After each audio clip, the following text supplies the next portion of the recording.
All right, so we're going to look at this type of example. And this is one that even without having U-substitution, you could still compute. It'd be absolutely painful. You could FOIL out this cube. You would get a huge polynomial there of degree 9. Then you would FOIL this one times that degree polynomial degree 9. You get a polynomial degree 11. And then you integrate that polynomial as usual. I can guarantee you that you would just mess up the algebra before even getting anywhere. You know what? Let me not even accuse you of doing that. I would mess up the algebra by doing that. I can guarantee you. So the easiest way to do that is say, okay, so what is the ugliest part of this integral? So the ugliest part is the fact that we have that expression there, that cubic polynomial to the power of 3. That just makes everything ugly. So we're going to try to eliminate that. I don't know what I said there, but eliminate that. And the way we're going to do that is by calling it something else. And we're going to call it u. So then what we're going to do is we're going to take the derivative. We're going to compute the differential. So you have u. The differential of u would be du, which is going to be your derivative of this. And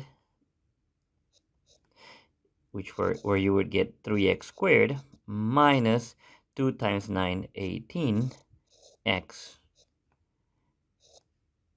plus the derivative of 3, which is 0. That's why I'm not going to write it.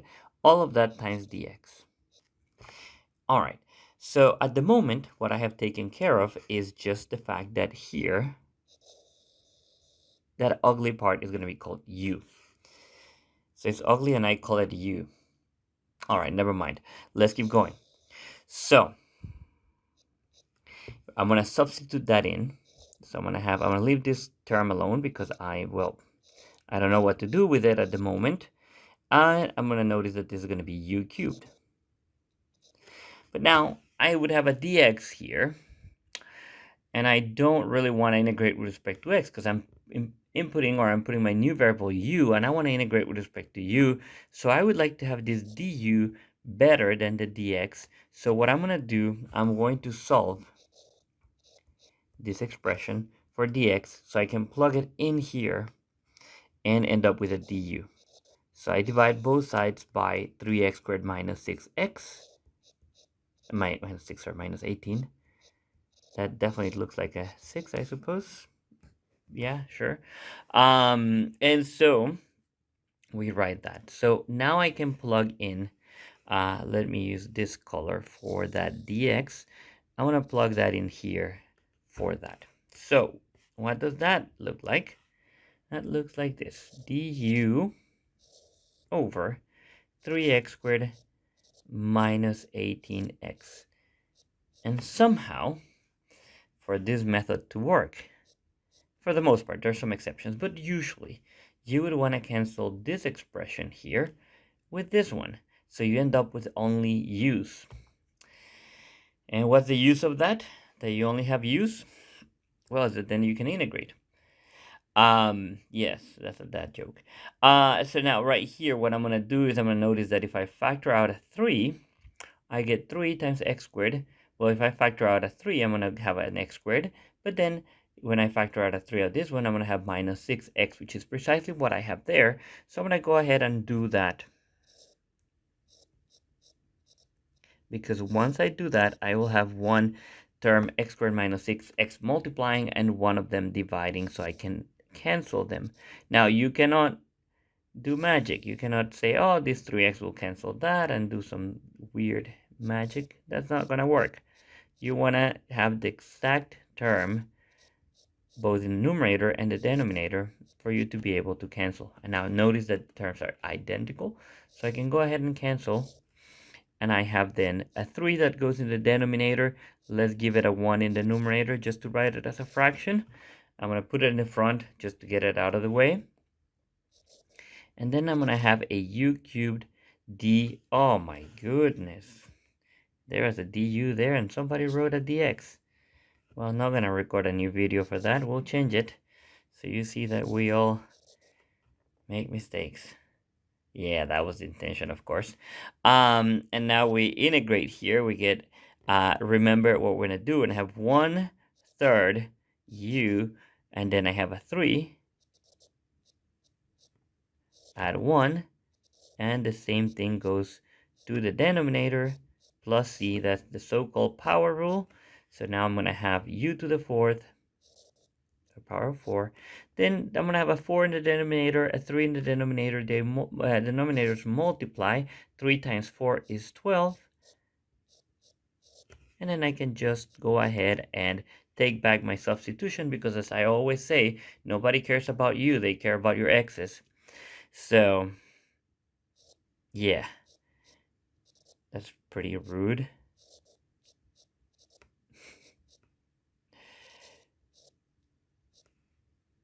You take back your substitution, and then you have your antiderivative there.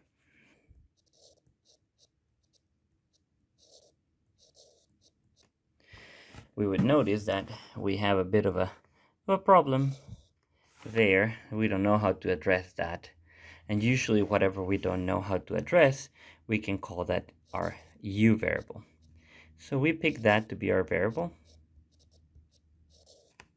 And we take the derivative to compute the differential. Remember, du becomes the derivative of the function times dx. So in this particular case would be the derivative of x squared is going to be 2x times 3 is going to be 6x minus the derivative of 6, which is 0. So minus 0. We're not going to write that. I'm going to write dx.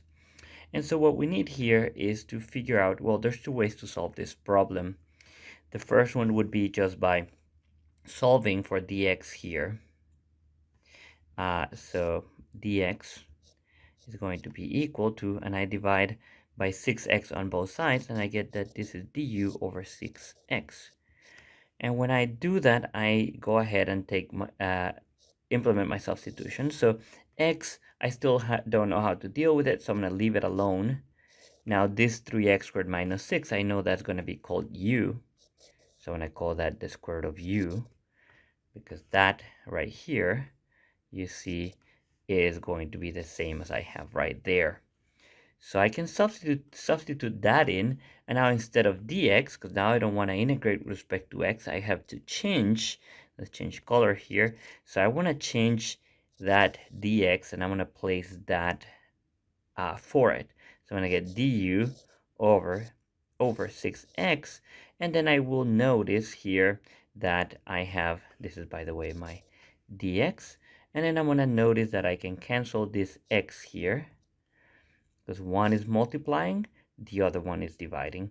So I can go ahead and cancel that, and I end up with that 6 I can put outside as 1/6, and I get du over the square root of u. And now I know how to take this or compute this antiderivative, because I can just say, or rewrite it rather, as the integral of u to the power of -1/2 du. I just changed this, and of course don't forget your 1/6. I changed this rational expression into a radical, sorry, into a rational exponent. My bad there, I changed names of things. So copy the 1/6, and then now you apply your power rule. Remember, the power rule tells you that you have to add 1 to the exponent, and you divide by that new exponent. And don't forget your plus c. And then we just reorganize this. It's going to be 1/6 of u to the power of 1/2. -1/2 plus 1 is 1/2 over 1/2. Divided, well, let's write it out. I was going to do the calculation all in one step, but it's probably not a good idea. So dividing by 1/2 is the same as multiplying times its reciprocal. The reciprocal of 1/2 is 2, as you know. So you get 2 times 6, or 2 over 6 rather, u to 1/2 plus c. So now we simplify this fraction a little bit, so that's going to be 1/3. Then we can rewrite that u to 1/2 as the square root of u, but I'm going to go ahead and plug the value of u for what I have there, just to save a little bit of time. So I'm going to write 3x squared minus 6 my square root closes there, plus c. Don't forget your plus c, and that gives you your antiderivative by using U substitution.